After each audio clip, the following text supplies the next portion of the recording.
Volgende op Diepe Waters. Hoe klink 'n roomhuis in die park? Probeer jy my vlei? Miskien so 'n bietjie. Oom Frans het vir mami weer gevra om te trou. Het sy ja gesê? Wat het sy gesê? Okay, as pa vir my toelaat om klaar te praat, dan sal hy vir pa sê dat sy nie ja gesê het nie. As jy nie gepush het nie, ek moes vir jou gesê Jy het dat my jy nie gedruk nie. Ek neem my eie keuses en ek het jou gekies, Marco. So wat, jy het jou werk gelos sodat ons kan saam wees. Is jy vanaand beskikbaar vir ete? Net die twee van ons. Ja. En daar is 'n bottel rooiwyn met jou naam. Ons gaan op 'n stadium vir iemand moet sê. Soos my ma. Ek sien nie nou kans vir nog drama nie, Marco. Wat maak sy hier? Sy werk hier. Maar nie vir my nie. Sy werk vir ons. Dankie vir jou lojaliteit na alles wat ek vir jou gedoen het. Ek het op sy gestaan toe jy my huis by my gevat het. En vir wat? Net sodat jy my weer in die rug kan steek, Die hè? pa het ons nog nooit ondersteun nie. Gaan jy vir my sê wat aangaan?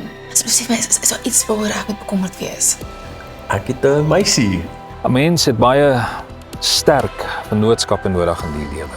Wat probeer jy vir my sê, Gys? Ons het daai diep band. My plaasbestuurder Dewald het bedank, effektief onmiddellik. Nou is ek weer terug op die plaas. En nie in die stad naby jou nie. Ek kan daai man se nek omdraai. Is Zelda, Sy is eintlik weg vir die res van die week. maar wat van haar salon? Ek hou die fort hier, so sy sal met oom Frans plaas toe vir die week. Wat?